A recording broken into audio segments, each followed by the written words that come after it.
This is kind of a longer one. We'll see how much of this we watch.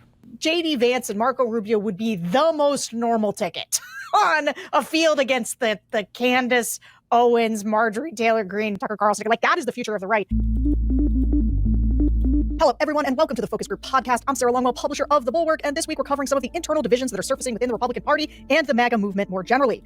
Now, these are not the kinds of divisions we saw during Trump 1.0, where there was a cabal of secret adults who were willing to vent to reporters behind the scenes but weren't willing to speak out. Those characters have largely self-deported from today's Republican Party. These days, the internal dissension is coming from, should we call them the crazier Republicans? I'm going to go ahead and do that. The crazier Republicans, if they even are Republicans in any sense of the word. So we talked to some Republican voters about some of the big disagreements going on, from Trump running for a third term to the filibuster to the mainstreaming of anti-Semitism on the right and the recent Tucker Carlson, Nick Fuentes debacle. Everyone you're going to hear from today voted for Trump in 2020 and in 2024, but there are some tensions that they're wrestling with below the surface. My guest today is Robert Draper, staff writer for the New York Times Magazine and author of Weapons of Mass Delusion: When the Republican Party Lost Its Mind. Hey, Robert. Hey there, Sarah. So tell me this just as a level set, because you've written a lot about this. What are the fault lines within the GOP that you, like when you're exploring this, what do you think are the most interesting, and what do you think are going to matter the most as we move toward 2028? Well, the one that has become the most prominent, Sarah, is over Israel, and that causes a kind of conflation between people who are anti-Semites and avowedly so, and people who might call themselves anti-Zionists. There's another reason why you know that Trump sucks at politics. People are like, oh, Trump ended the war. Oh, Trump ended the war in Israel. If Trump could end the war, he would have ended it on day one. Like, he clearly couldn't. Like, this ended when Israel wanted it to, and now they've gotten basically every concession they wanted to for the United States. Like, it really does look like Trump is completely and totally controlled by Netanyahu. Now, I don't think that he is in like the crazy, neo-Nazi Jews controlling everything sense. I think he is in that he just doesn't know anything about the Middle East. He obviously likes Netanyahu more than anybody from the Palestinian or Arab side. And so whatever Netanyahu says, he's like, oh, okay, sure. And then the people around him are, probably fans of Israel or whatever, so you're basically fucked on his side. Or I mean, not fucked, but like he's going to be always going to be like a super Israel simp.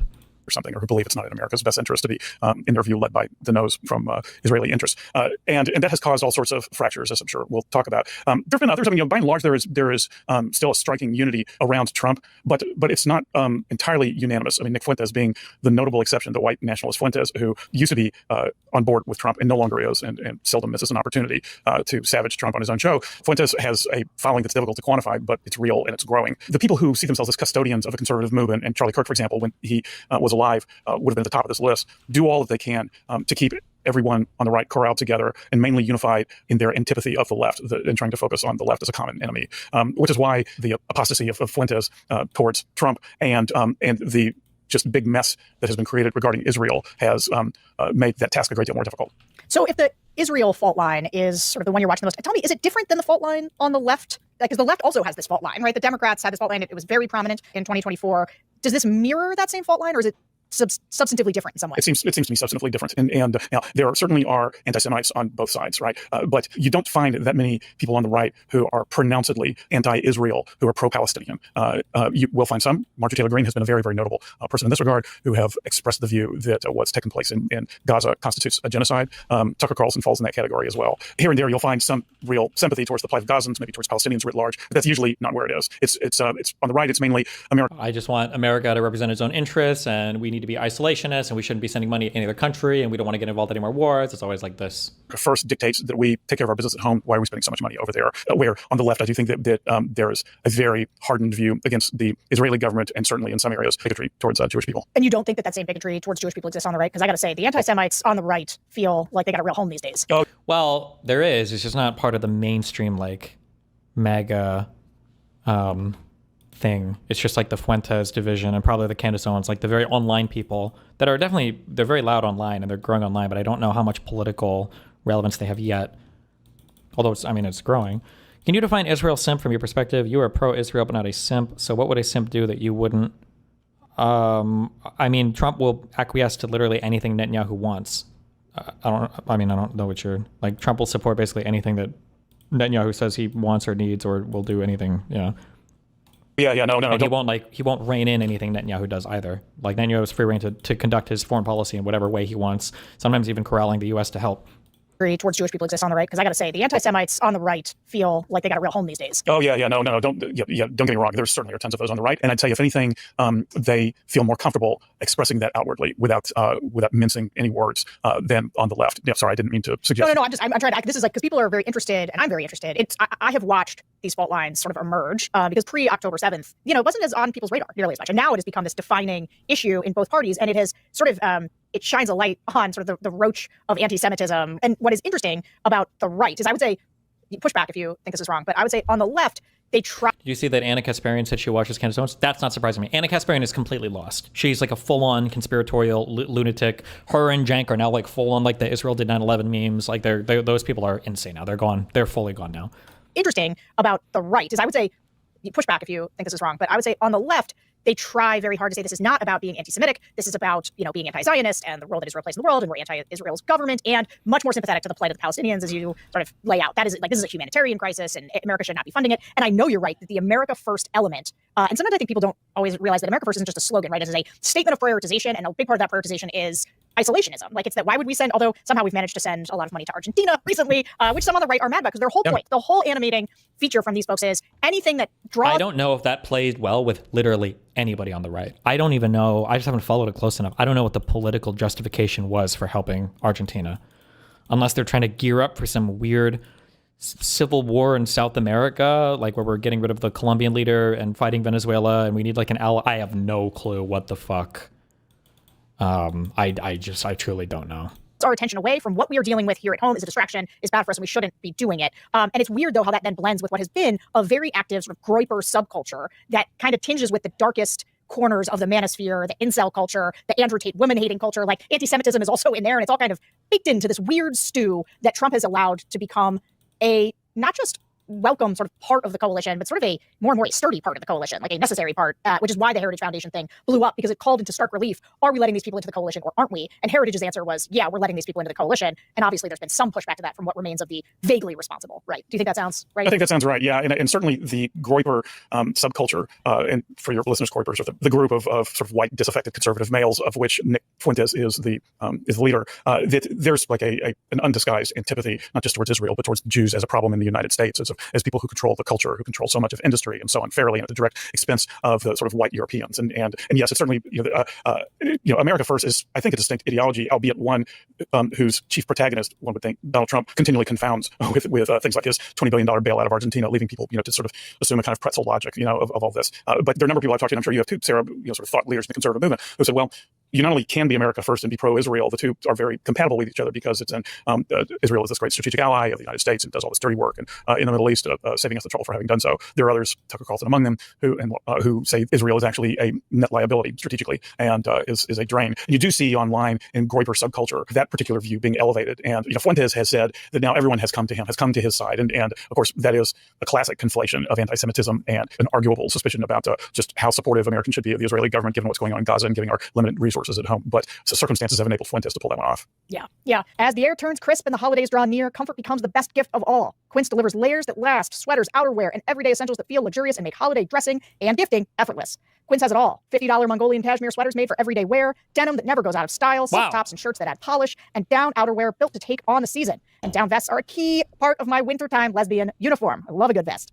Quince is one of those brands that I've gotten fully addicted to since I've had them as a podcast sponsor, and it's going to be a big part of my holiday shopping this year. I've been spreading the Quince gospel all over my social circle as well as my podcast audience. Honestly, Quince Italian wool coats are at the top of my list. This is what I'm asking for if anybody wants to get me a present. The cuts feel designer and the quality rivals high-end brands, but without the high-end markup. By working directly with ethical top-tier factories, Quince skips the middlemen and offers prices 50% less than similar brands. Cool. Step into the holiday season with layers made to feel good, look polished, and last from Quince. Perfect for gifting or keeping for yourself. Go to quince.com/thefocusgroup for free shipping on your order and 365-day returns. Now available in Canada too. We love you, Canada. That's QUINCE.com/thefocusgroup to get free shipping and 365-day returns. Quince.com/thefocusgroup. I want to start with the focus groups by talking about the Trump 2028 question. In Israel, the liberal and leftist opposition actually say the opposite, that Netanyahu is controlled by Trump. In my opinion, it's both sides, and they have leverage over each other. I would have to see explicitly and particularly what they say, but the biggest push in Israel from the more extreme sides is they don't like Israel taking money from the United States because they think that it restrains Israel in terms of what they could do. But in terms of like a president, like most people in Israel that are huge, like Netanyahu simps or right-wingers, are happy that Trump was elected over like Kamala, but they're worried that a future president would be able to restrain Israel more if Israel's relying on the U.S. for aid or whatever.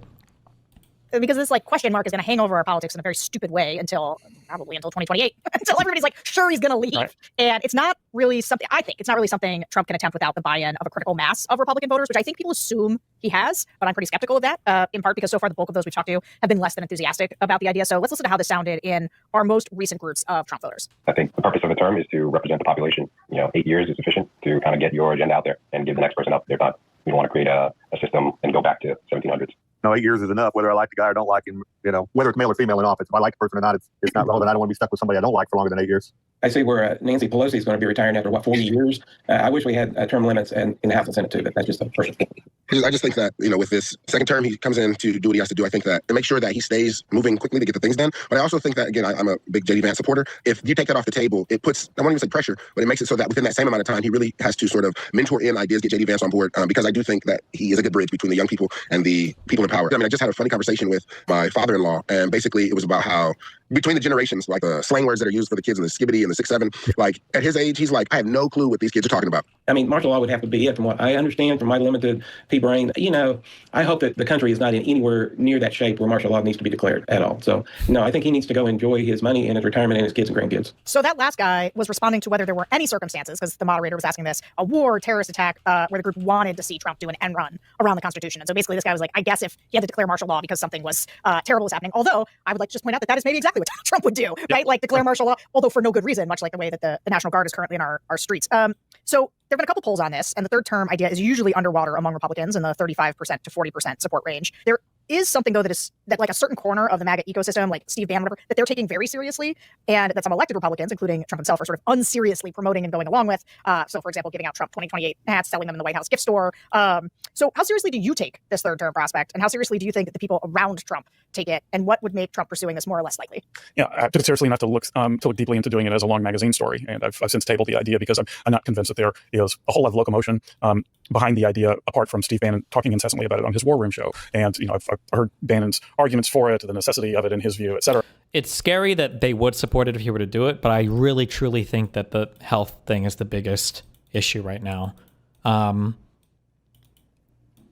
He's again, like, I guess like MAGA and centrists in real life will cope on it, but I think leadership sees like Trump is not in a good state physically or mentally. Like, I don't know if this guy's stroking out behind the scenes or what, but like he very clearly, I don't know if he's going to make it through this term, let alone running for a third term. I think it's really striking, frankly, Sarah, to hear how opposed every one of the people you had in your focus group were to this. You couldn't find any sort of sympathetic voice in that regard. However, a caveat does come with that, and that's that if Trump tells people to change their minds in his base, they are likely to change their minds. I mean, you heard your one listener mention the one circumstance, a state of emergency, the need for martial law, and you're exactly right, Sarah, to say as you did before that is, of course, the circumstance that one could see Trump paving the way for right now. Already talking, he's used the word war, that we're at war with this, we're at war with the Venezuelan drug cartels, that he's seeded distrust in our electoral process, and so if he believed that we could not have fair and honest elections in 2026 and then maybe 2028, he could suspend them. And if he were to do so, would the base really turn on him? Well, they haven't yet. Thus far, having listened to one of the focus groups in its entirety, I was struck by how so many of them repeated what we've heard so often from Trump supporters, that he's a man who tells it like it is, and they tend to go along with him. They tend to trust him because they believe that he is transparent. Another word that I heard used a lot. So if Trump turns on a dime and said, actually, I think this is necessary. I think it's necessary for me to run again. I think I can do it again. I think the Constitution allows me to. But regardless of that, I think the emergency, the times warrant it. I think the base will be with him. Yeah. Can I just say, I do think sometimes we get ourselves wrapped up around like, oh, well, Trump's going to run again, and I just think that's very unlikely. I don't think that he can't run again constitutionally. Voters don't want him to do it. The question is, though, will he leave? And I just think that's a different question. Yes. And it's really highly based on, I think, does he feel like staying at the time? Like by the time he gets there, is he whatever age he is? Does he think something bad will happen to him if he leaves? Will he get prosecuted for something? Like how much control? Like would he start? Like I don't think that there's any question now, having seen what we've seen with the National Guard, the bombings of the Venezuelan post. Like would Trump declare war to stay in power?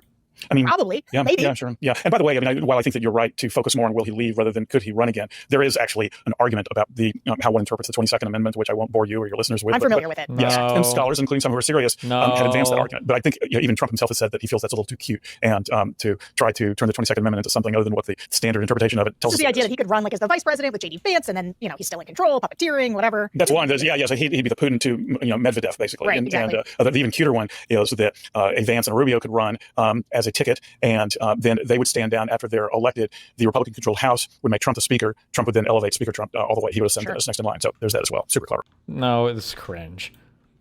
Also, apparently Fetterman fell down. Bro, 20 stitches later in a full recovery, I'm back home with, I'm guessing, his wife and the kids. I'm overwhelmed and profoundly grateful for all the well wishes. Truly grateful for UPMC for the incredible medical care that put me back together. Thank you so much. Is he going to go back to being a liberal now after this head injury? Super clever. So the focus groups that we did, that we are discussing today, of these two-time Trump voters, they took place against the backdrop of the government shutdown. So the government, it looks like, as of this taping, they will have a deal by the time this airs, and government will be back up and running. But there was a real divide in one of our focus groups over whether Republicans should act on their own to eliminate the filibuster. Because if we were going to get out of the shutdown, there were really only two ways: Dems caving, or Trump and Republicans nuking the filibuster so that they can pass it themselves. And so we asked them about this, and there was some trepidation. The other thing we asked about the shutdown was just sort of what they thought the electoral impact would be. Like, who did they blame? Just kind of the normal pundit stuff. And there was some trepidation about how the shutdown was going to play come election time. So let's listen to how this tension sounded. We need to open it up, per se. We need to make this happen. And since we've already got the influence, we just need to move forward. So if we need the filibuster to just get the votes, then that needs to happen. So we can, get the lights on for the folks that need it. The biggest thing I think for that is that this government shutdown is just a huge black eye on the Republican Party. And the Democrats are going to use that against us in the future. And the longer this takes for us to get the government open, the more, even though it's, their fault, per se, it's not going to look like that. I think they need to vote for the filibuster, to eliminate the filibuster and go forward, because that would have been done by the Democrats, but for Manson and Senator, she's from Arizona too. She's no longer Sinema. Thank you. If it wasn't for them, the filibuster would have already been broken during Biden's term. So it's going to happen anyway. So let's just get it done, and then let's move forward for the next few years. I mean, they can do it if they get in. Hopefully that won't happen in the future, but of course we know that's a possibility. And so I don't want them to get that opportunity to do it. So I'm not sure. I want this done. I want it passed for us, but I don't know. I'm just not sure. We don't need no filibuster. 60 votes. We need that. We need the majority, not just a barely one vote over. Because if you just get that one vote over, it's going to keep switching. The laws are going to keep changing over and over every administration. It should be the majority, and hopefully it'll be a Republican majority. And I don't see that happening in the future. Especially the way the last elections went. Democrats got the majority, and I think the shutdown's doing that. More people are jumping on the Democrat bandwagon because the shutdown's like bringing the economy down. So we need to get rid of that, right? We need to keep the filibuster there. And it's a good thing for this country. Got to keep everybody equal. So, number of things going on there. One was sort of the implicit assumption that the shutdown was hurting Republicans, right? From these Republicans. Well, look, Sarah, that's what President Trump has said. He said, didn't think it's fair, but that it clearly blew back against the Republicans. Why do you think Mitch McConnell was so sort of precious about the filibuster when it's funny to listen to these Republican voters? Because on one hand, on the 2028 question, there's sort of natural Republican conservative instincts rear their heads. They're like, term limits matter. And then on the filibuster, though, pretty mixed. And there was a bunch of them was like, no, blow it up and let's get our agenda through while Trump is in there. Because this is one of the things people love about Trump. Because he's convinced by the 22nd argument being valid. Well, it's because it's bullshit. It's clearly, we're not supposed to have a president for 3 terms. That's clearly the argument. Now, if you want to say, could Trump do a runaround on it, and would this Supreme Court support him? That's a fucking coin flip. But it's a bullshit ass argument legally. Now, could Trump do a runaround on it? Possibly. Like I said, I have no faith in the Supreme Court to do anything responsibly, but even the ones that don't love everything that he's doing, they love that he is doing something, that it feels like he is advancing things through sort of the sclerotic, can't get anything done Congress, whatever. Trump's just doing stuff, and voters like that. But so why was McConnell so protective of the filibuster? And why do you think Thune is following suit in a world where they want to give Trump basically everything he wants? Yeah, I do think that McConnell is a believer in the Senate as a deliberative body, which distinguishes it from the House, and that the implication that flows from that is that if you eliminate the filibuster, you bring the Senate one step closer to the sort of everyday chaos that is the House. And the filibuster has worked for him in the past. It's worked for him when Harry Reid thwarted it with a nuclear option. He's held that over the head of Democrats. But I also just think that, so to me, the question isn't so much, I guess, as someone who grew up covering institutionalists, like McConnell, it surprises me less that someone like him, at his age of 80 or whatever, still believes that. And it's more striking to me how anti-institutional so many MAGA voters are, and they may not articulate it as such, but I think that they basically believe in a strong, unitary executive. I think your focus groups indicated that they see a practical limitation to the executive authority, which is that Trump has done all this stuff by executive order, and that doesn't last, which I thought showed a certain amount of sophistication on the part of the focus groups for them to recognize that and to say that this stuff needs to be codified into law. But I think that there's nothing about the performance in the Senate over the last several years that has imbued in people in the focus group with any kind of confidence that the Senate as an institution and all of its subsidiary parts are worth preserving. And I think that their distrust or dismissiveness of the filibuster flows from that.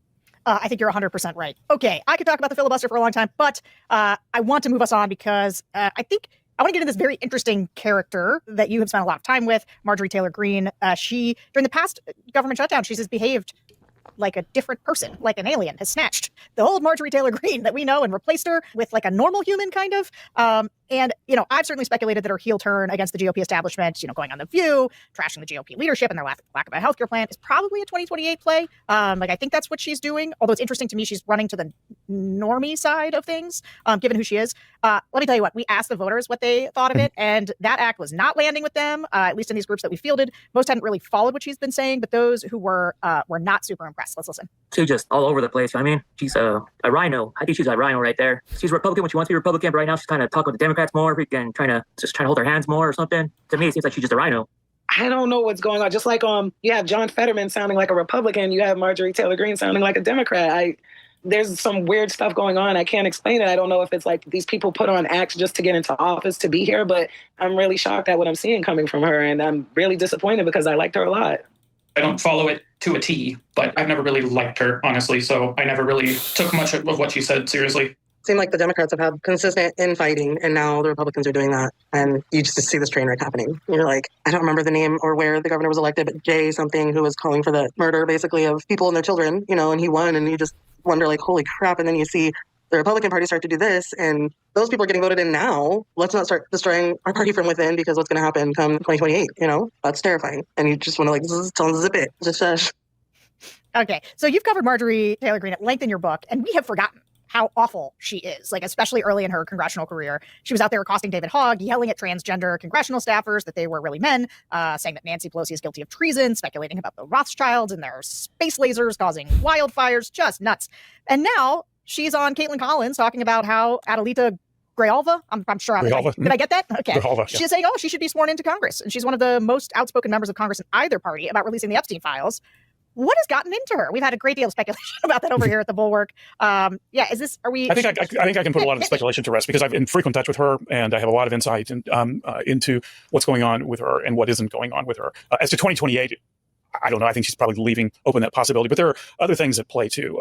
But start with this: she's not a Democrat. So for the people in the focus group who think that, she worked with the Democrats very briefly with Ro Khanna in an effort to open up the Epstein files. But Ro Khanna is already like an outsider kind of Democrat person too. So otherwise, she has found no common cause with them and has nothing good to say about them. I do think that with Republicans, it is a case of familiarity breeding contempt. That the more she's gotten to know her Republican colleagues, the less she's liked them, and the more she sees them as phony. And she had promised me that she would be doing this, that the next time the Republicans came into power and ran the table and yet did not get done what the America First constituency expected of them, she was going to be screaming from the rafters about it. And she hates Obamacare. She always has. But she also hates the fact that healthcare premiums have been rising. And she learned this from her own daughters, who are now worried about their premiums due to the subsidy perhaps doubling. And so she's made a lot of noise about that. She also, had told me that she's been, during the shutdown, she's been at home a lot, like, most of the members of Congress are. She's talked to her constituents. She has heard constituents use the G word, genocide, in reference to Gaza. And I think that there's a lot of, why are we spending so much money over there killing children when there are people here who need the money more?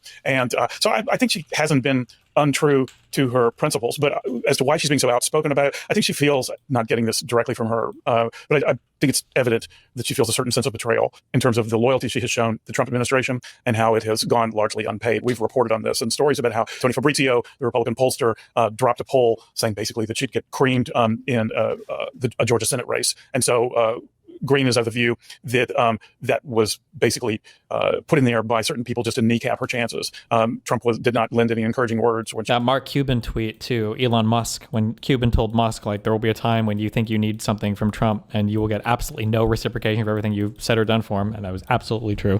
Yeah, again, Trump is not interested in helping anybody else. Everybody's just a means to an end for him. She was mulling over the possibility of running for governor of Georgia. She hasn't been offered any cabinet positions. And there are other reasons for her just to believe that she is kind of homeless. She was booted out of the House Freedom Caucus for the sin of siding with Kevin McCarthy on some things. And so the one person she likes is a person who is very proudly homeless, and that's Thomas Massie. And Massie is this kind of libertarian Republican who's been very outspoken about releasing the Epstein files and of right. Wait, real quick. There was a photographer that took a bunch of pictures at an Unfuck America event 3 months ago. Does anybody have a link to that website? What the fuck was that website with these pictures on it? We have other things that he has in common with Marjorie, and so yeah. I mean, that's kind of where she's at. But it is interesting to see her, especially given how hostile she was towards the mainstream media, now being on The View and on CNN. She has indicated to me that she doesn't like it when mainstream outlets constantly refer to her QAnon past and the Jewish space lasers and all of that stuff. But that she feels increasingly comfortable with the possibility that she'll get a fair shake, or at least that her own viewpoints will be, honestly aired. You know, I saw some quotation from her to the effect of, like, I got it wrong on QAnon. Is that right? Has she sort of renounced? Yes. Like, what's the growth pattern been for her? Yeah, and look, I do think that, though I said a couple of minutes ago that I think she's largely remained on track with her America First beliefs, I do think that behaviorally we've seen a real evolution in her. I mean, those things that you were citing, which I also did in my book about her, like chasing David Hogg down hallways and harassing AOC, those were when she was a so-called influencer in 2018 and 2019 and was an avowed QAnon person. She doesn't do that kind of stuff now that she is an elected official, since she was elected in November 2020. And she made clear to me that her QAnon views grew out of distrust of the mainstream media and the permission structure given by people on the right to seek alternative information elsewhere. And then there formed this whole community of people who she knew, people who did CrossFit gym like she did, people who were friends of hers on Facebook, who were starting to read these Q drops. It was kind of fun and sort of a parlor sport. But she said that it also, it imposed a certain kind of logic on areas where there was a lot of lack of clarity. Now she's since, I don't think that she believes that Democrats are faces of baby corpses on their own faces or anything like that. She has been clear about how she got it wrong. She's defensive on the subject because she feels like, why is it that every story that the New York Times writes about Elizabeth Warren doesn't include that she once claimed she was part Native American, to get into Harvard? Or why is it that Senator Blumenthal isn't always mentioned that he was not honest about his military service? And yet every time a story is done about me, it always has the obligatory paragraph about being a conspiracy theorist. I hear her, but it's a notable beginning point of her revolution and kind of hard to forget. Yeah, I mean, I think one of the answers to that might be that she's just newer. Like those are it happened more recently. Yes. That she was this person. Like what Elizabeth Warren did in college just probably doesn't bear as much on what Marjorie Taylor Greene was doing in 2018. But okay, but I take that point. I guess one of the things that I've been wondering about, and something you're saying makes me think that this might be true, because for me as sort of a never Trumper, what was astounding to me was learning that so many of the people who I had grown up and they had taught. President Biden reacts to Marjorie Taylor Greene on his way to give the State of the Union. Wait, what is this? Look over here, Mr.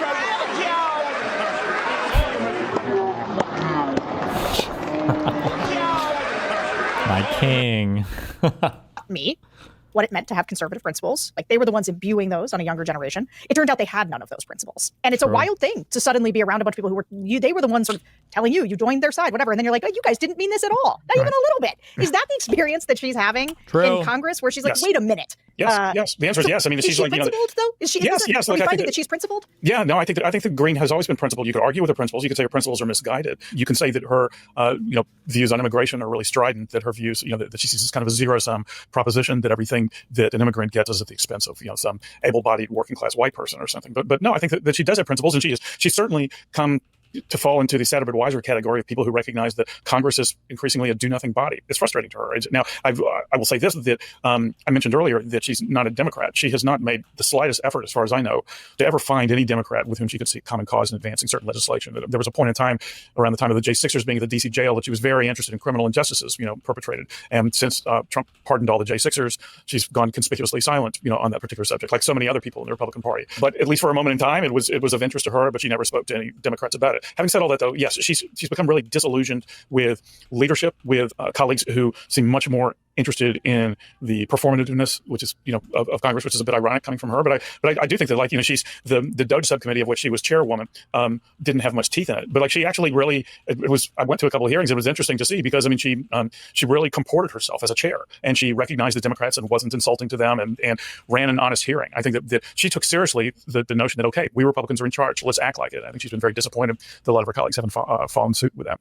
Last Marjorie Taylor Greene question. It was funny to me to hear a voter call her a rhino, because this is what you get. Everybody, whether you're Liz Cheney or you're Mitt Romney, but if you buck Trump. Jesus, wait, okay, hold on. This guy's mad because I'm not answering him. You keep asking me, why isn't Trump treated Putin like Elon? Putin is the leader of another country. Trump can't just say Putin sucks and get rid of him. Putin is the leader of a whole other country that Trump can't do anything about. He has to deal with Putin to some extent. He's gone back and forth on him, but Trump can't just wish Putin away. I don't know why you keep asking. Putin has nothing to do with any of the local leadership that Trump could exert influence over.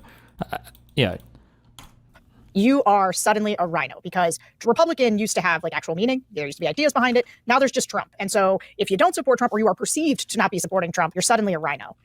Is that going to be tough for her? Does she get tossed, or is her brand now kind of big enough to withstand her being somebody who goes against the grain? Does she need Trump at this point, or does Trump need her, or can they both just live in their own ecosystems? What do you think? Well, I think that the answer to that question is she herself is trying to find that out. That's why she's going on The View, Okay. for example. I'll be back in a I think she's trying to find out just, how does my brand play beyond Congress and beyond Georgia.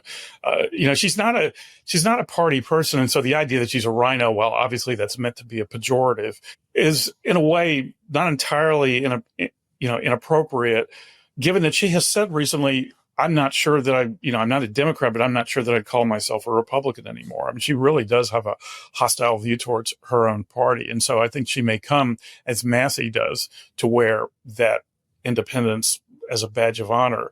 Now, how far this gets all of her and whether she's been very careful, like every, conservative leader not named Nick Fuentes, to not disassociate herself from Trump.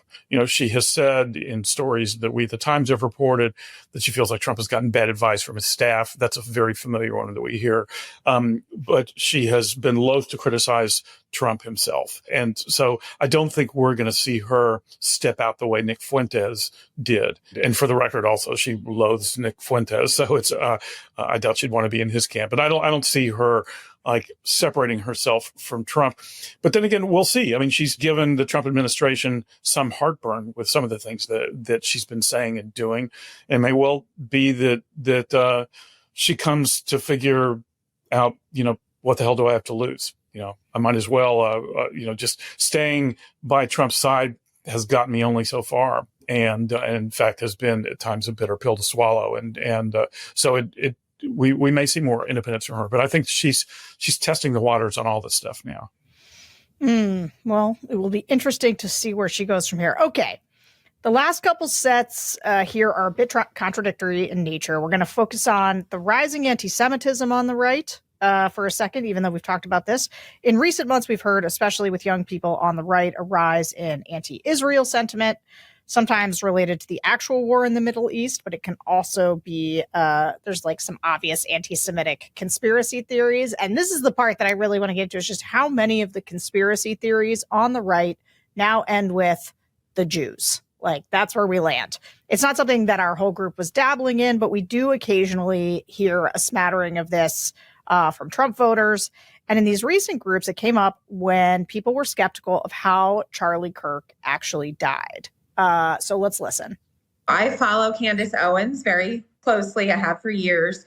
A lot of people will, the left wingers or even some people on the right say she's crazy. But if you listen to her, she's extremely articulate, and she also investigates things. She doesn't just come up with her own theories. And she worked for Turning Point for years. She was on college campuses with Charlie for a long time. So she knows the ins and outs of that organization. So she's not going to stop until it's found out. Hopefully she's not next, honestly. But I think they're, inside Turning Point, maybe even inside the government, inside, some relations with Israel. There's just some things that we're not being told. And it's just not adding up. And she's really the only one who's willing to ask those hard questions and to get to the bottom of it. And I would think that our government, Trump included, would be like leading that force. So that's been a concern. I think Charlie Kirk was having such a profound influence in the political arena and the religious arena that the radical left, and I mean the radical left, like people that are being socialist and heading toward communism, are pushing. So it's scary. I don't know. I don't know what's truth anymore, but I would be questioning on, was it a young man that just got radicalized from watching videos and being in chat rooms? I'm questioning that.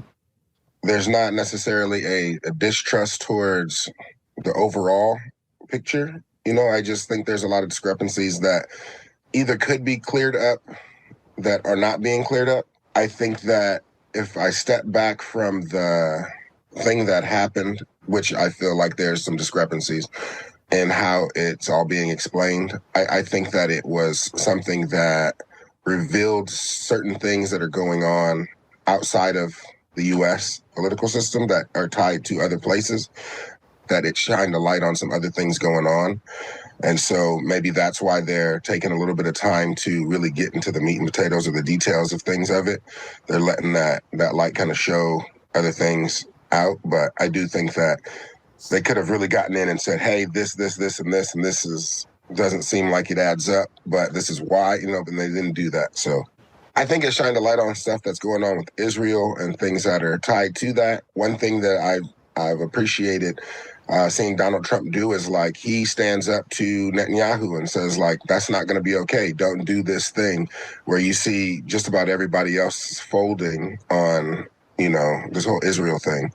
Maybe I was not paying as close attention as I needed to be, but it seems like right around this time frame, Charlie Kirk got assassinated, and you started seeing a lot more. So like the curtain came back, and then like so much stuff was like tied to Israel. You saw a lot of political people going and doing all this stuff, but Donald Trump has stayed firm throughout that process of like, he's doing something wrong. I'm gonna tell him not to do that thing. So you've spent a lot of time reporting on Turning Point, both before and after Charlie Kirk's death.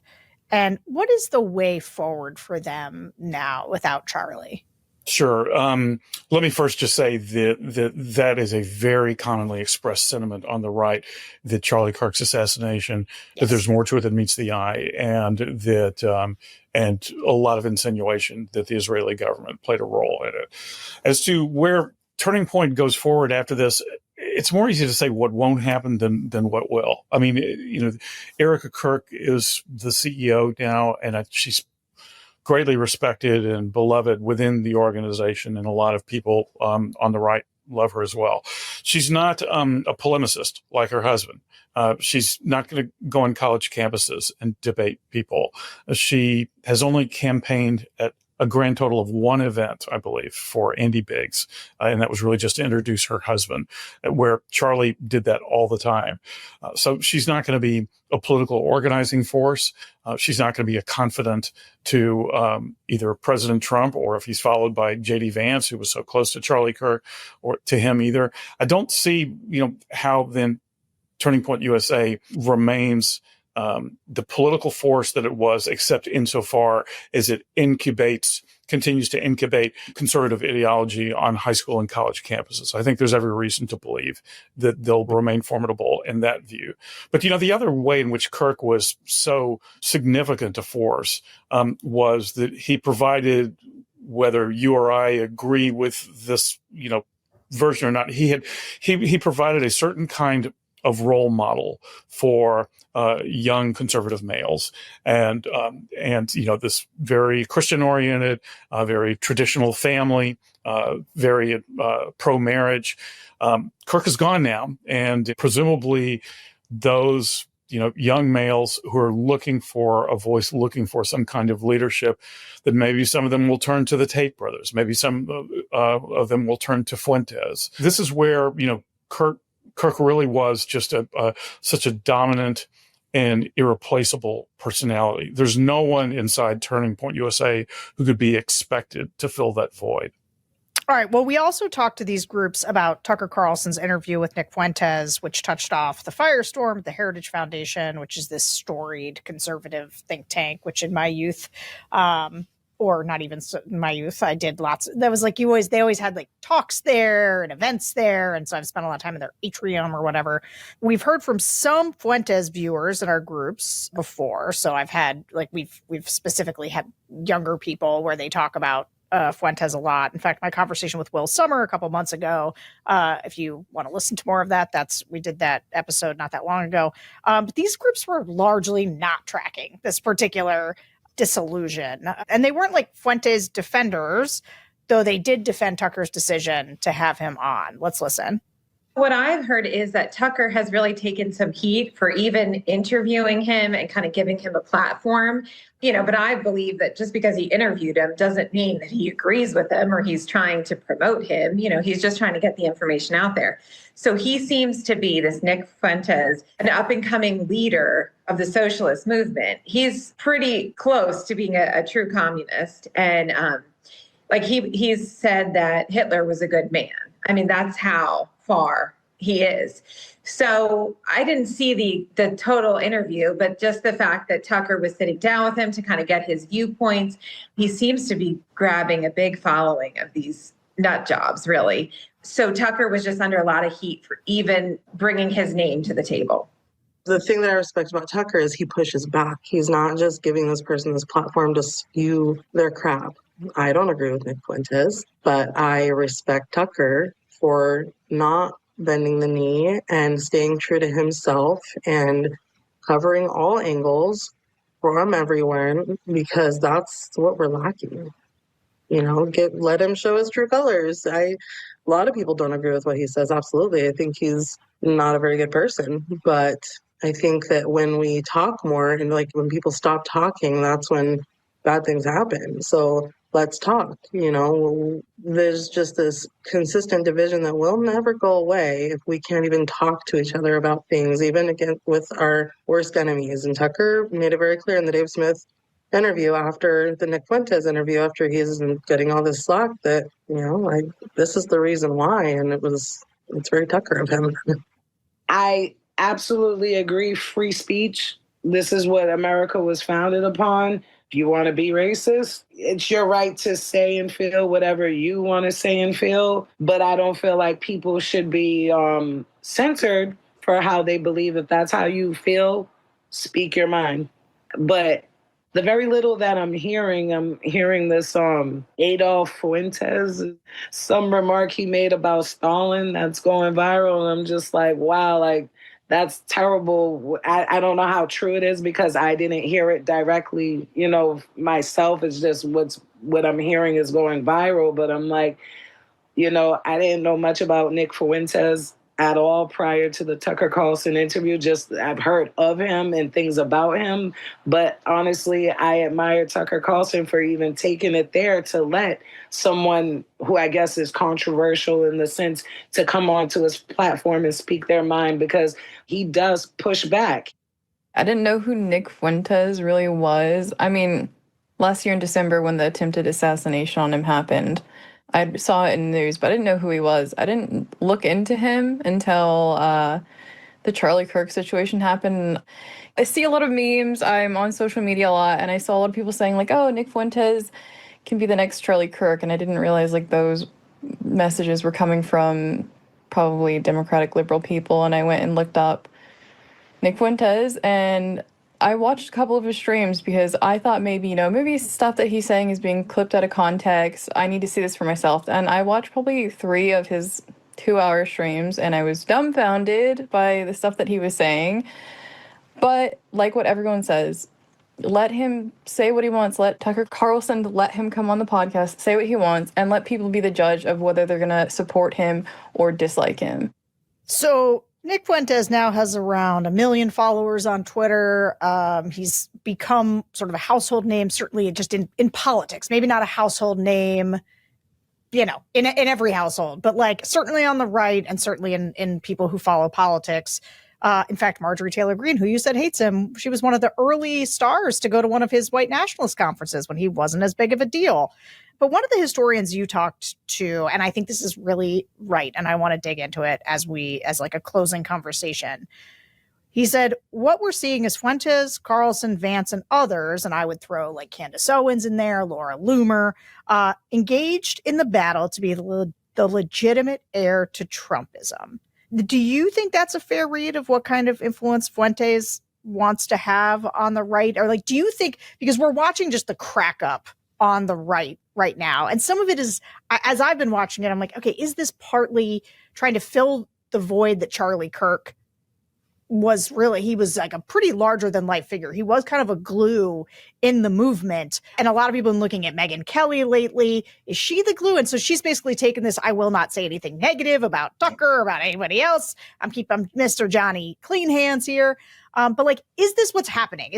Are we trying to be Trump's heir, Charlie Kirk's heir, lead the right? Is that how these people view themselves? Is that what they're fighting for?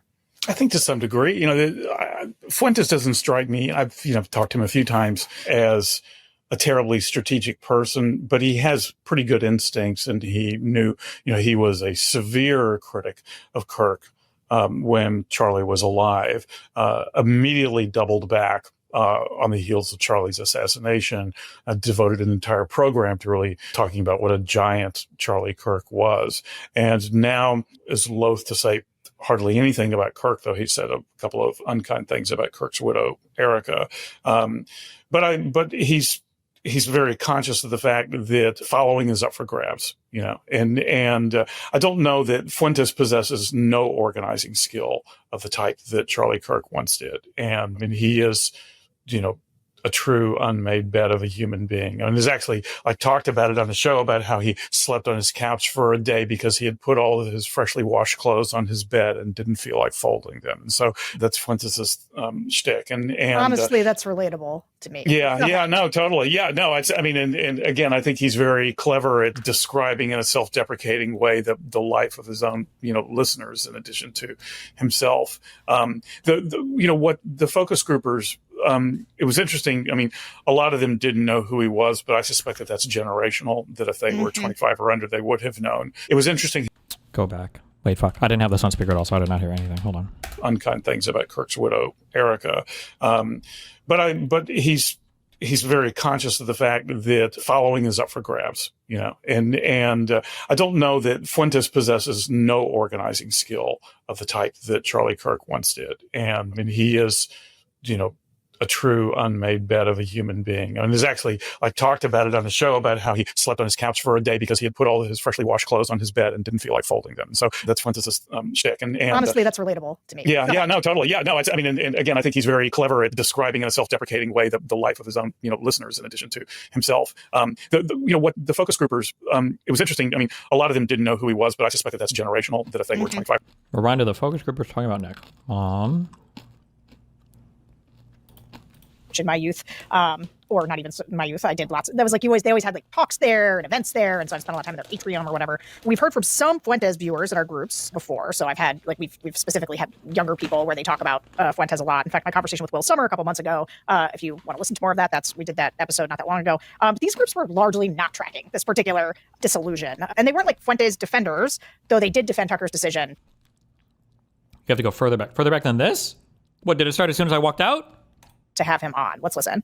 What I've heard is that Tucker has really taken some heat for even interviewing him and kind of giving him a platform, but I believe that just because he interviewed him doesn't mean that he agrees with him or he's trying to promote him. He's just trying to get the information out there. So he seems to be, this Nick Fuentes, an up and coming leader of the socialist movement. He's pretty close to being a true communist. And he's said that Hitler was a good man. I mean, that's how far he is. So I didn't see the total interview, but just the fact that Tucker was sitting down with him to kind of get his viewpoints, he seems to be grabbing a big following of these nut jobs, really. So Tucker was just under a lot of heat for even bringing his name to the table. The thing that I respect about Tucker is he pushes back. He's not just giving this person this platform to spew their crap. I don't agree with Nick Fuentes, but I respect Tucker for not bending the knee and staying true to himself and covering all angles from everywhere, because that's what we're lacking. Let him show his true colors. A lot of people don't agree with what he says. Absolutely. I think he's not a very good person. But I think that when we talk more and when people stop talking, that's when bad things happen. So let's talk. There's just this consistent division that will never go away if we can't even talk to each other about things, even again with our worst enemies. And Tucker made it very clear in the Dave Smith interview after the Nick Fuentes interview, after he's getting all this slack, that, this is the reason why. And it's very Tucker of him. I absolutely agree. Free speech. This is what America was founded upon. If you want to be racist, it's your right to say and feel whatever you want to say and feel. But I don't feel like people should be censored for how they believe. If that's how you feel, speak your mind. But the very little that I'm hearing this Adolf Fuentes, some remark he made about Stalin that's going viral. And I'm just like, wow, that's terrible. I don't know how true it is because I didn't hear it directly, myself. It's just what I'm hearing is going viral. But I'm like, I didn't know much about Nick Fuentes at all prior to the Tucker Carlson interview. Just I've heard of him and things about him. But honestly, I admire Tucker Carlson for even taking it there to let someone who I guess is controversial in the sense to come onto his platform and speak their mind, because he does push back. I didn't know who Nick Fuentes really was. I mean, last year in December when the attempted assassination on him happened, I saw it in the news, but I didn't know who he was. I didn't look into him until the Charlie Kirk situation happened. I see a lot of memes. I'm on social media a lot, and I saw a lot of people saying Nick Fuentes can be the next Charlie Kirk, and I didn't realize those messages were coming from probably Democratic liberal people, and I went and looked up Nick Fuentes, and I watched a couple of his streams because I thought maybe stuff that he's saying is being clipped out of context. I need to see this for myself. And I watched probably 3 of his 2-hour streams, and I was dumbfounded by the stuff that he was saying. But like what everyone says, let him say what he wants. Let Tucker Carlson let him come on the podcast, say what he wants, and let people be the judge of whether they're going to support him or dislike him. So Nick Fuentes now has around 1 million followers on Twitter. He's become sort of a household name, certainly just in politics. Maybe not a household name in every household, but like certainly on the right and certainly in people who follow politics. In fact, Marjorie Taylor Greene, who you said hates him, she was one of the early stars to go to one of his white nationalist conferences when he wasn't as big of a deal. But one of the historians you talked to, and I think this is really right, and I want to dig into it as like a closing conversation. He said, what we're seeing is Fuentes, Carlson, Vance, and others, and I would throw like Candace Owens in there, Laura Loomer, engaged in the battle to be the legitimate heir to Trumpism. Do you think that's a fair read of what kind of influence Fuentes wants to have on the right? Or like, do you think, because we're watching just the crack up on the right now, and some of it is, as I've been watching it, I'm like, okay, is this partly trying to fill the void that Charlie Kirk was really, he was like a pretty larger than life figure. He was kind of a glue in the movement. And a lot of people have been looking at Megyn Kelly lately. Is she the glue? And so she's basically taken this, I will not say anything negative about Tucker, about anybody else. I'm Mr. Johnny Clean Hands here. But like, is this what's happening? Is it, are we trying to be Trump's heir, Charlie Kirk's heir, lead the right? Is that how these people view themselves? Is that what they're fighting for? I think to some degree, Fuentes doesn't strike me, I've talked to him a few times, as a terribly strategic person, but he has pretty good. One of the things that these people are saying, and somebody correct me if I'm wrong, but I don't think people usually make the jump from like punditry to politics. Like once you do punditry, you're pretty well in the world of punditry. And I don't even know if you have a desire. Like, I don't know if I would ever want to run for office. I don't know if Tucker Carlson or Candace Owens or Megyn Kelly ever have their eyes on office. I don't even know for Fuentes if that would be what he would look to. Now, these people could be, influencers such that they could point to other people that they would want to be elected, but instincts, and he knew, he was a severe critic of Kirk when Charlie was alive, immediately doubled back on the heels of Charlie's assassination, devoted an entire program to really talking about what a giant Charlie Kirk was. And now is loath to say hardly anything about Kirk, though he said a couple of unkind things about Kirk's widow, Erica. But he's very conscious of the fact that following is up for grabs, and I don't know that Fuentes possesses no organizing skill of the type that Charlie Kirk once did. And he is, a true unmade bed of a human being. And there's actually, I talked about it on the show about how he slept on his couch for a day because he had put all of his freshly washed clothes on his bed and didn't feel like folding them. So that's Fuentes' shtick. And honestly, that's relatable to me. Yeah, no, totally. Yeah, no, and again, I think he's very clever at describing in a self-deprecating way the life of his own, listeners in addition to himself. What the focus groupers, it was interesting. I mean, a lot of them didn't know who he was, but I suspect that that's generational, that if they were 25 or under, they would have known. It was interesting how so many of them said Tucker was staying true to his brand by having, anyone and everyone on, being a free speech absolutist and all, and Tucker pushed back. Well, the criticism Carlson is facing is that he really didn't push back that much. And especially given the fact that Fuentes was kind of on his Sunday school behavior with Carlson, left a lot of his more virulent views at the doorstep, on the way into to doing that interview. So for the uninitiated, that did not give anyone the crispest distillation of who Nick Fuentes is and what he believes. And so for those people who object to the interview, there's some who object to just the fact that Carlson, with his large following, platformed Fuentes at all. But I think more saliently, he was criticized for not pushing back on Fuentes and allowing Fuentes basically to kind of command, a very sanitized narrative of himself. Yeah, it was a total fluff ball interview. But going back to this question of the jockeying for position on the future of the right, because I sometimes get from a lot of people in the media when they ask me questions, whatever, they're like, well, what would it take for the Republican Party to go back to the party? To be fair, I could argue Trump was an influencer type with birtherism. Yeah, but Trump didn't have he wasn't like a political pundit though, right? Mitt Romney, and then we could just argue about taxes. And I'm like, listen, guys, there's no going back. It's never coming back. And let me tell you what, it's going. When JD Vance and Marco Rubio would be the most normal ticket on a field against the Candace Owens, Marjorie Taylor Greene, Tucker Carlson. That is the future of the right. And what do you think? What do you think the future? Because you watch this stuff really closely. Where do you think it's all going? Yeah, I do think that there is still a Republican establishment. There's still a donor class with formidable energy, and that has become increasingly at cross purposes with the MAGA small donor base. And so we'll see how that plays out, because clearly J.D. Vance is trying to appeal to both. It is a conspicuous silence on Vance's part regarding Tucker Carlson and his whole thing with Heritage and with Nick Fuentes. Vance is very close to Carlson, and if he doesn't have to take a position, he won't. But it's hard for me to imagine. I'm with you, Sarah. It's hard for me to imagine that the Republican goes anywhere near anything resembling, the days of Mitt Romney. And I think you're also right that a Vance Rubio ticket would be looked back on as the most softball MAGA ticket imaginable, which is exactly why Nick Fuentes speaks in the terms that he does towards J.D. Vance and Marco Rubio and Steve Bannon too, for that matter.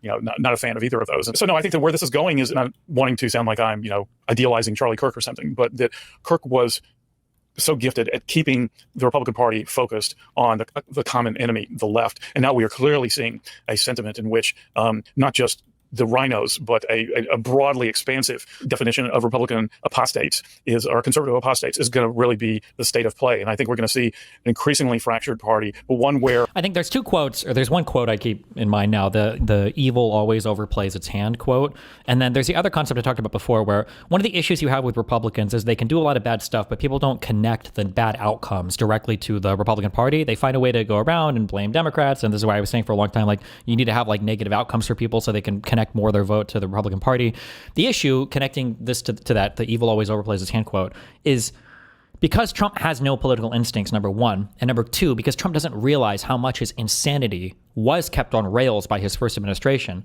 At some point, like, it's just too much, okay? Like the Argentinian bailouts, the Epstein shit, the government shutdown, the next longest government shutdown. It's like the tariffs, the back and forth on the tariff. It's like the signal groups. It's thing after thing after thing after thing after thing after thing. Like, even MAGA, or at least like the outer perimeters of MAGA, are only going to be able to tolerate so much. Like, holy fuck. And he has no way.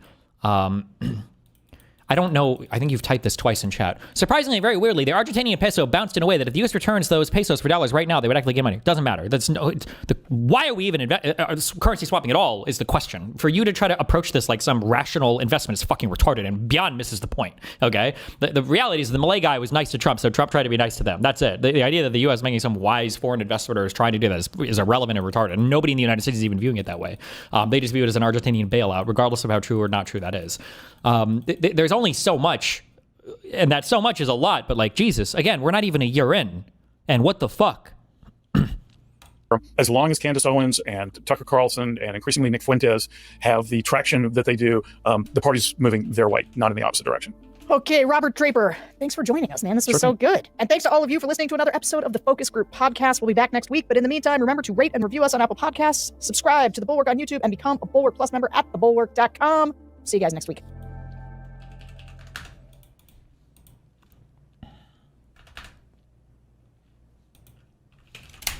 Did you guys? I don't think we watched this on stream.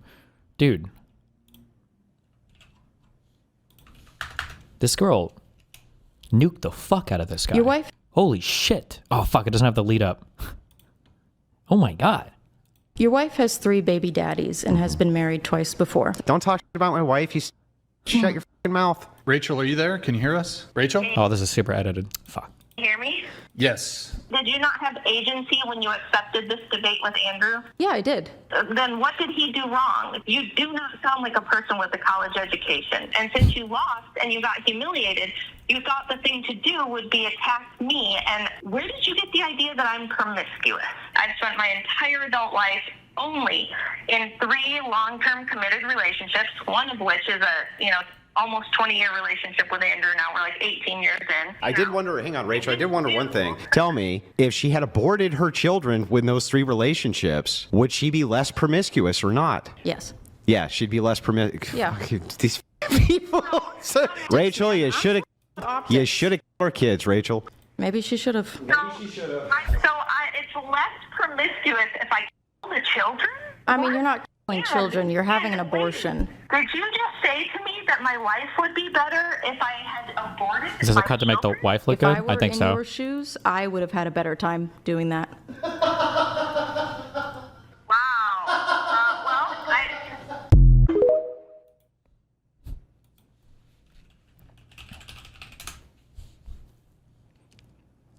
That fair when your wife has to call in to bail you out. It's 3. I thought I retweeted another clip of this. Oh, was it this one? And has been. Your wife has 3 baby dads. Yes. Yeah, she'd be less promiscuous. Oh, fuck. There's another one. Whatever.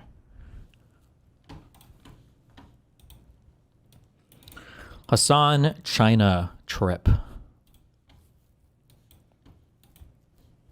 Wait, before we start this, I'm curious what this guy has to say. Hold on.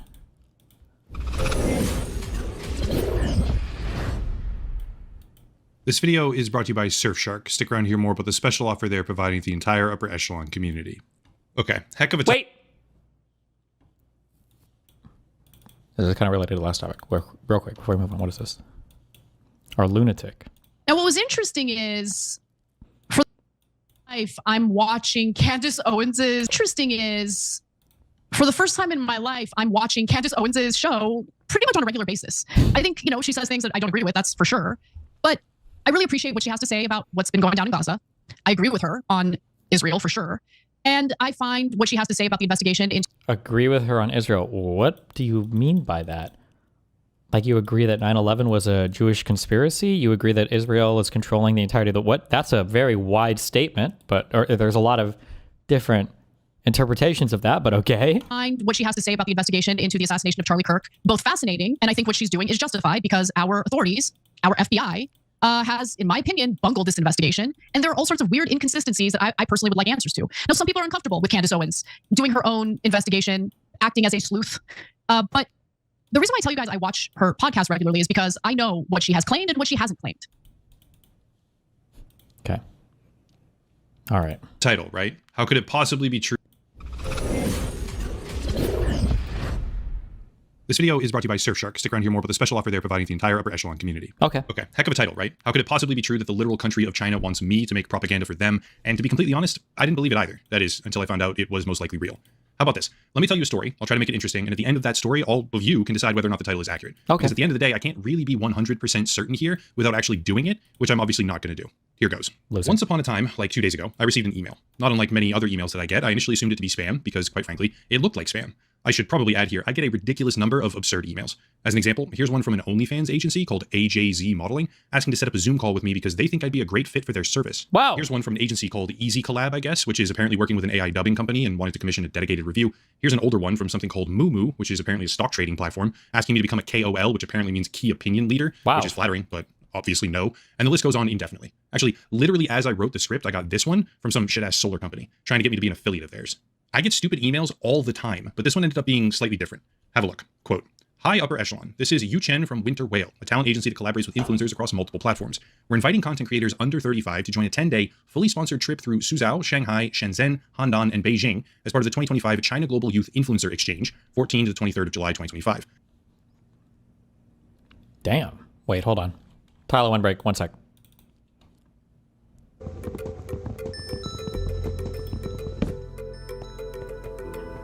Now what? I just put the eyes on these thingies? The fuck?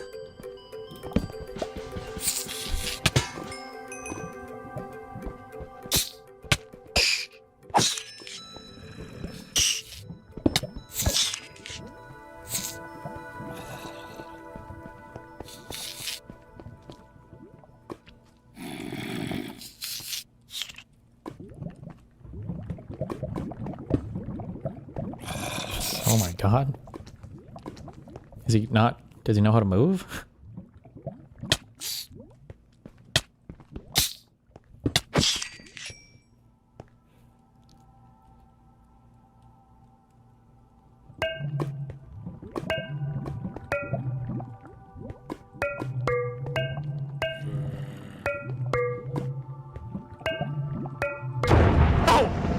Oh shit! Oh shit! Oh shit! Oh shit! Tyler Owen's mind cannot comprehend 3D space. He played WoW Classic for like 6 months nonstop, and his movement looked like a bot the entire time. Shit's getting fucking real now! If I jump in, does it start? Okay. Okay, if I jump in, I bet it starts. Okay. Got my bow. Power 3, unbreaking. Got my sword. Got the pick. Fire pot. It's a dragon. Gonna have fire. I'll do both. Blocks. I need blocks to build, probably. I don't need torches. I have 3 cooked salmon. I have bread. I have apples. Can't forget the fucking apples.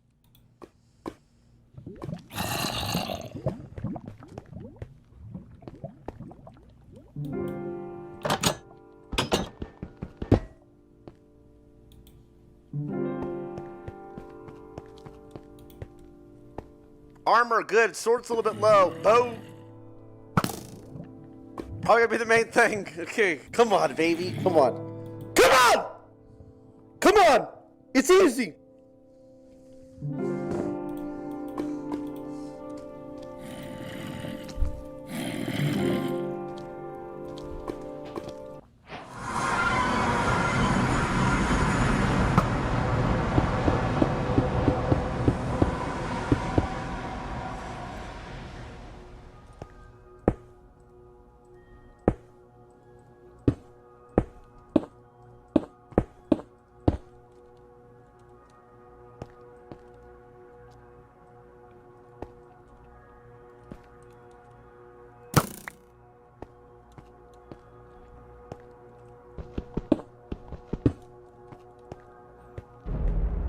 Oh shit.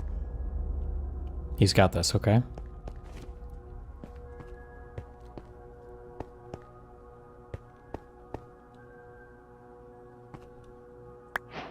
For some reason, I really want to raise our mouse right now. Logitech mouse? I don't know who made that. I want it. Go play. Oh, it's not even a mouse commercial. No, fuck. Right.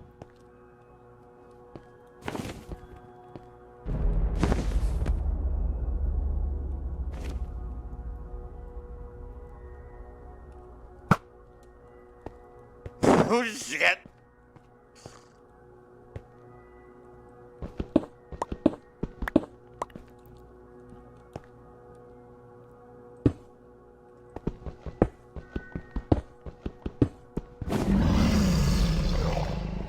Nah, bro. Nah.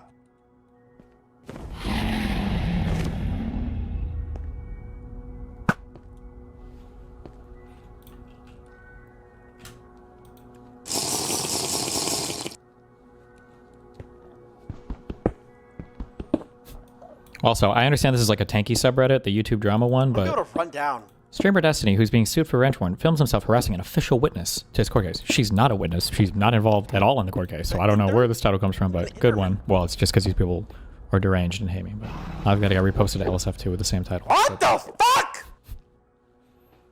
What? It's this?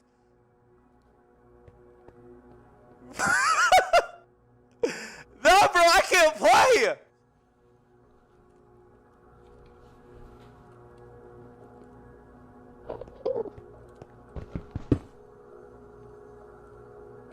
From those towers. I can't look at him, huh? Oh shit, there he is.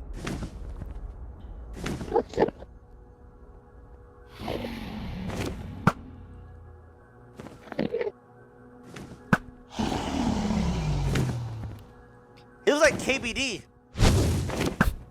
That's a shot at me.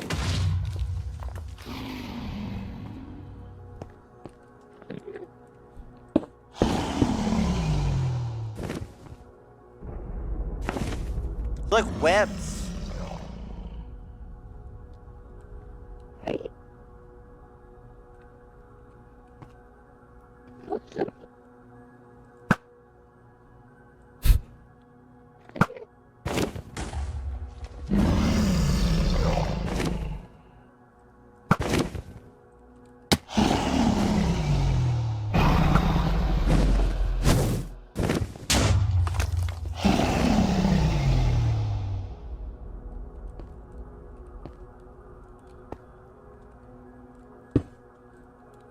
That one I shot blew up. They're tethers for something. It kind of reminds me how bookshelves tethered to enchanting tables. What is this shit? Is that a lingering potion? Yep. Holy shit. Wait, did that just do 4 hearts worth of damage?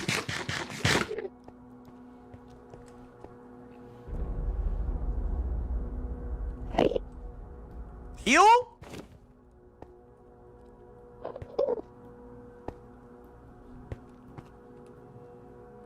Okay, this is gonna take a while.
Dude, the tether things heal it until you blow them up or whatever, right?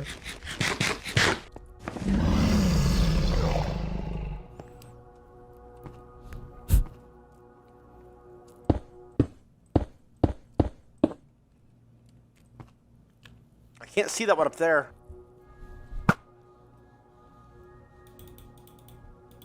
But he's chained.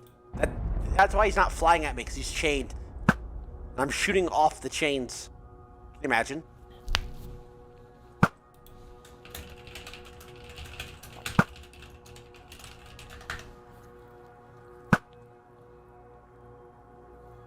Oh, that had to be a hit.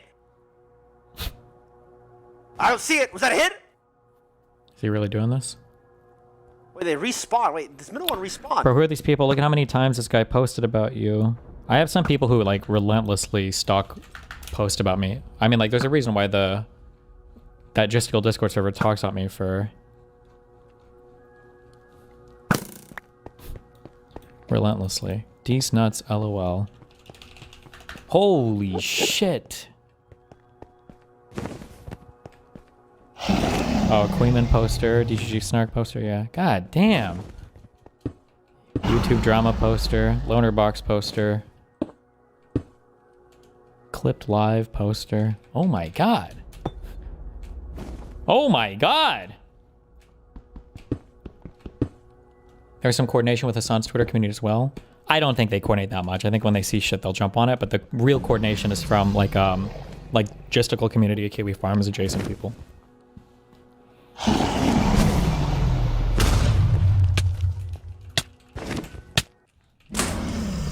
What? I didn't even see what killed them. Really? Really? Dragonfire? Oh. Good job, guys. Okay. Well. Done in Beijing as part of the 2025 China Global Youth Influencer Exchange, 14 to the 23rd of July 2025. You'll co-create with Chinese influencers with 1 million plus followers and network with fellow creators from over 100 countries plus, joining in on high-level global discussions at WYDF. All major expenses including airfare, hotel, transport, and meals are included. We hope selected participants to post 2 videos during the trip and take part in a collaborative highlight reel. If this speaks to you, please fill out this very short form. End quote.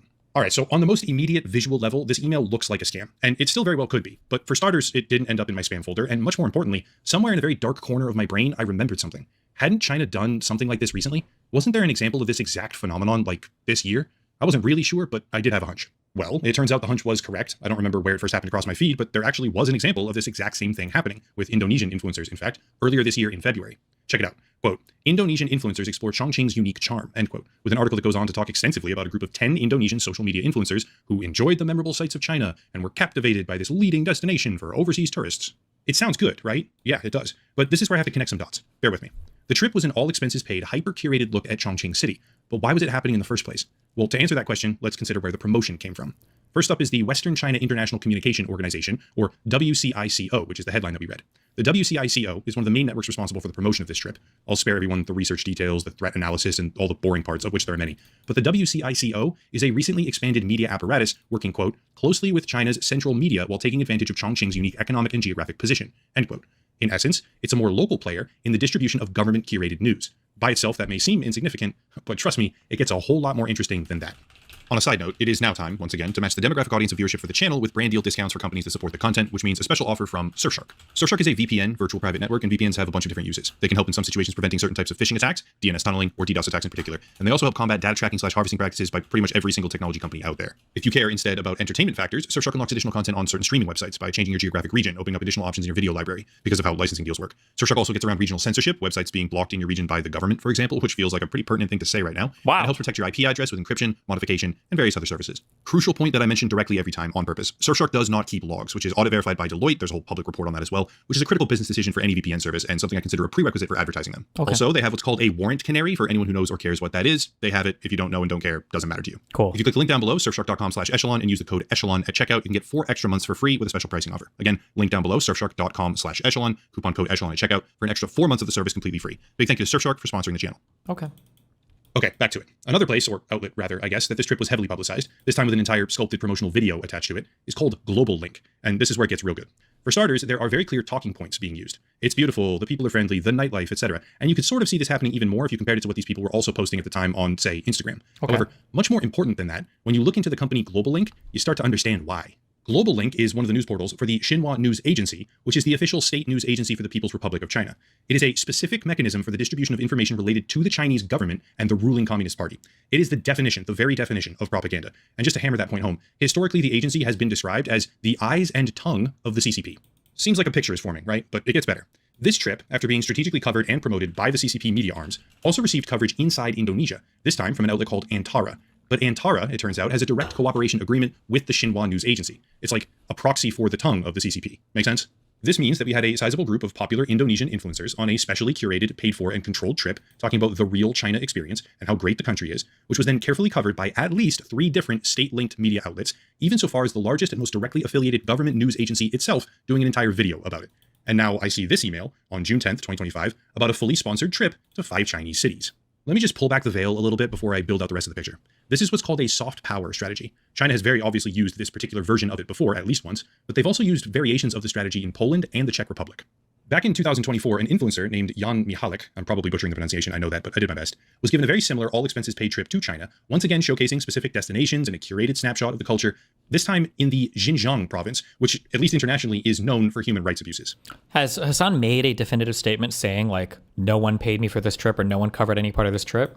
Or has he made just kind of cagey statements about it? Has he said anything like that? The strategy itself has many different forms, but there's context missing right now, which is that China has a term called white monkey, where apparently foreigners will be hired for situational promotion simply because of their race. It's apparently based on a phenomenon where association with foreigners can signify a certain kind of international status. So if we look at these trips through that kind of lens, yeah, it's the white social media monkeys dancing and doing what they're told.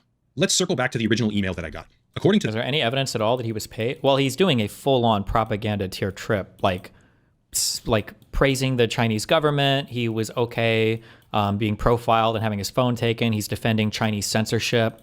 I don't know if he denied the Tiananmen Square thing or not, but he's basically saying that everything about China that's negative is a Western lie. It's basically a full-on, it's actually so much that I'd be like, there's no way he's doing a propaganda trip for them, because they usually would tell them, I would imagine, to be more subtle. So, yeah.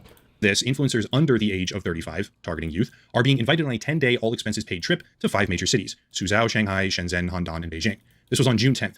But also on June 10th, things like this began coming out. Here's an article from Bloomberg, quote, Beijing woos U.S. influencers with free trip to show real China, end quote. Or here's another one from the Economic Times, quote, China is offering American social media influencers an all-expenses-paid 10-day trip. Check terms and conditions, end quote. Each of these emphasizing the same 5 cities.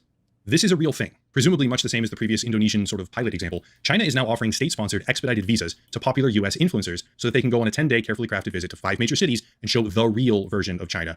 But I have to say right now, if this is in fact a legitimate email to me and not a phishing attempt or something like that, they're casting the net really wide. If I had to speculate, they're probably trying to replicate what happened with iShowSpeed. And for anyone who doesn't know what that means, it's kind of wholesome, honestly. iShowSpeed is an extremely popular Twitch streamer, or maybe not Twitch anymore, I don't know, he's just a popular streamer. And he did this whole world tour type thing, where he would visit a country, find something local like food or a landmark, and then just go nuts over it. He would praise it, say how great the place was, probably generate a massive amount of business in the process, and then move on. But there was always a sort of positive undertone to everything he was doing or posting. He would go places and talk about how amazing they were, which is presumably what the Chinese government is now attempting to replicate at scale with special government-funded trips. I lived in China for 2 years. We called these white-face gigs, where you would sit on a panel and just be white in a suit at a corporate board meeting and make $100 for 4 hours of work. I had a friend who did a tourist show supported by the government where she went to random cities and did food reviews. I'm not even going to criticize the concept itself or make it seem like a bad thing, because it's kind of not. But we should at least be honest about what it really is, and that is propaganda. The trip will include all sorts of landmarks and locations, which is awesome, right, on a cultural level, but also includes technology companies such as BYD or Xiaohongshu Technologies. This is a social media power play, and the thing to keep in my mind, or to keep in everyone's mind, is that it's not actually free. People who decide to accept the offer or apply or ultimately receive the visas and go, this is not a free vacation. You will be paying for this trip by posting what they tell you, when they tell you, and parroting talking points directly from the CCP, so that your Western audience can hear them from your mouth. That is the purpose. Stone cold simple. In about a month, midway through July, that is, the trip will supposedly be actively happening. So once again, if the email that I received is real, which I believe... Yeah, wait. He likely got paid, but isn't this video on the same level as Israel pays people $7,000 per post? Has there ever been evidence that the country of Israel pays people to do that? This guy literally posted an email where a Chinese company was literally offering to do that. I mean, so this is already starting off at a higher level than any of those other things. So I don't know why Yes, all things that look like a thing are the same thing, I guess. It very well might be at this point. I would make the prediction that we're about to see a collection of extremely famous influencers, because they'll up-select based on whoever ends up being open to the offer after they cast an extremely wide net. We're about to see a collection of extremely famous Western social media influencers suddenly start parroting a whole bunch of identical talking points about the cultural superiority and technological brilliance or wondrous hospitality of China and the CCP. Because they're Ooh, that's really weird. Wait. Listen to what he just said. Hold on. Listen to what he just said. Of extremely famous influencers at this point. I would make the prediction that we're about to see a collection of extremely famous influencers, because they'll up-select based on whoever ends up being open to the offer after they cast an extremely wide net. We're about to see a collection of extremely famous Western social media influencers suddenly start parroting a whole bunch of identical talking points about the cultural superiority and technological brilliance or wondrous hospitality of China and the CCP. Now, I have my mind, in my conscience, I have already become Chinese. Okay? We were already white Chinese in this chat. I've already become full Chinese. Okay? Let me just start by saying that. It's fucking sick. Okay? Like, you have abundant style consumption paired up with the technology and everything, okay. Centrally controlled economy and economic system that has yielded tremendous development. Okay. You have 1950s Soviet era building blocks next to the Gucci store. Okay, cultural stuff, superiority. If there was ever a country that represented the synthesis, the things that I enjoy so much personally. Wow. If ever such a country existed, I do not know. You have to try the premium grilled chicken sandwich at McDonald's China, or I'm gonna report you to the CCP officials. You have met me at a very Chinese time in my life, chat.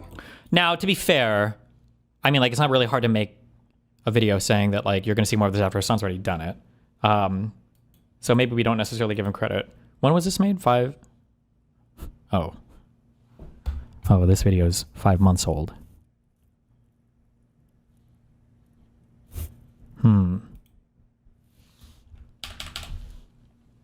Net. We're about to see a collection of extremely famous Western social media influencers suddenly start parroting a whole bunch of identical talking points about the cultural superiority and technological brilliance or wondrous hospitality of China and the CCP, because they're trading propaganda for the backing of the government. I should clarify right now, it's not just a free trip, right, in their minds, it's about networking. And by accepting this offer, you trade your voice for state-sponsored backing. You will be promoted, you will gain followers, and most likely massive financial payouts as a direct result of all of that, because you are their white monkey, and they're going to make sure that people see you dance. I said I would tell a story, and I have, but there's a few clarifying points now. I checked the email header, and it doesn't appear to be spoofed. DKIM, SPF checks, etc., they all passed. The agency it's supposedly from doesn't really come back with much at all. But then again, I once accepted a gaming phone way back in the day called the Red Magic 6 from an agency with the same sort of non-existent internet footprint, and that one was very much real, so I'm not sure. I can't say for certain whether this is an actual attempt at getting me to participate in Chinese government propaganda or a perfectly timed spear phishing attempt. But either way, it's not going to work.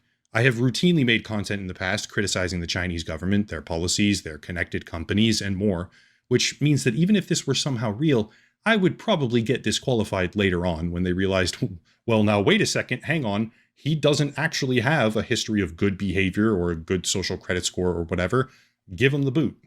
To be fair, even if it were perfectly legitimate, I'd still say no, because I don't want to trade my voice like that. But brace yourself, because China is on the hunt for Western influencers, offering them all sorts of goodies and benefits and bonuses to toe the party line, which some of them will undoubtedly be willing to do. Basically, in about a month, check your feeds, because you're going to see a whole lot more inexplicably praising content about specific cities and companies out of China. Anyway, that's it. Like I said, at the end of the story, you can decide, but I'm pretty sure that China wants me to make propaganda for them, and this is my version of saying no. If you want to support the channel, since I will not be receiving the benefits of a Chinese state-backed sponsorship, there's links down below. Locals and Patreon, monthly memberships, the video sponsor, of course. Does anybody have a link to the cities that Hassan visited?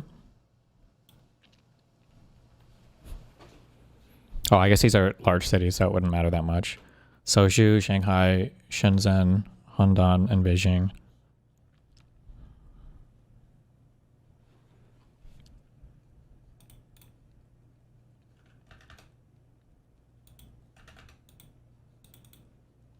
Influencers with 1 million plus followers